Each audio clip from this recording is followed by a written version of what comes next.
Tomato গাছ tomato গাছ ৩-৪ foot উঁচু হয় বা ৫ ফুট উঁচু হয় এবং এই গাছগুলো অর্থাৎ পর্যাপ্ত মাটির উর্বরতা, পুষ্টিগুণ, রোদ, পরিচর্যা এবং পানি এগুলোর উপর ভিত্তি করে টমেটো গাছ বড় হয়, পুষ্ট হয়, মোটা হয় বা লম্বা হয়।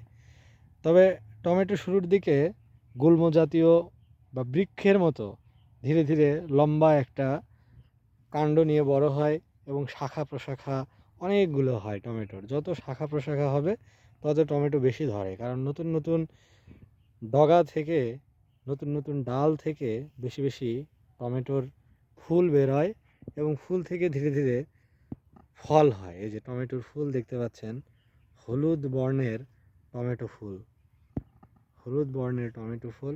এবং এগুলো যখন পরাগায়ন হয় বা স্ত্রী ফুল যখন নিষিক্ত হয় তখন ধীরে ধীরে এইটা ডিম্বাণু হয় এবং ধীরে ধীরে এটা পুষ্ট হয়ে ফলে পরিণত হয়। এই যে দেখতে পাচ্ছেন, এগুলো বিভিন্ন সাইজের টমেটো। এখনও ওষুধ দেওয়া হয়েছে, অর্থাৎ এখানে যে কীটনাশক স্প্রে করা হয়েছে, সাদা একটা আবরণ বা স্তর দেখতে পাচ্ছেন, এগুলো স্প্রে করে দেওয়া হয়। না হলে পোকার উপদ্রব বা পোকার আক্রমণ এত বেশি যে টমেটোগুলো খেয়ে ফেলবে, টমেটোগুলো ছিদ্র করবে, ফোঁড় করবে এবং টমেটোগুলো নষ্ট করে ফেলবে। এই টমেটো অনেক বেশি ফলন হয়, অর্থাৎ একটা টমেটো গাছ অনেক দিন যাবৎ অনেক টমেটো সরবরাহ করে বা উৎপাদন করে।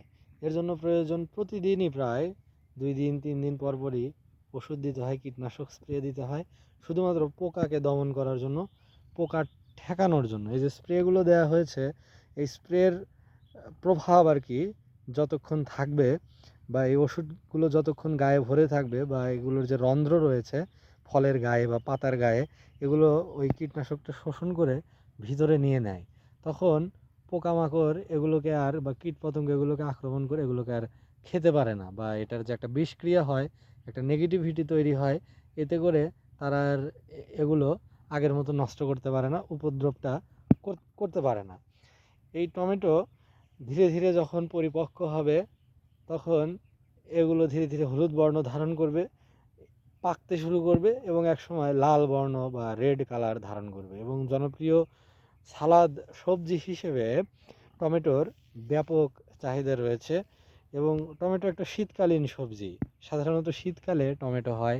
টমেটো, গাজর, শিম, এগুলো হচ্ছে ফুলকপি, বাঁধাকপি, এগুলো হচ্ছে শীতকালীন সবজি। সাধারণত বাংলাদেশের আবহাওয়াতে শীতকালেই বেশি সবজি, অর্থাৎ শাক এবং সবজি খাওয়ার সবচেয়ে ভালো মাস, উৎকৃষ্ট মাস বা অনুকূল আবহাওয়া বা পরিবেশ, সেটি হচ্ছে এই শীতকাল।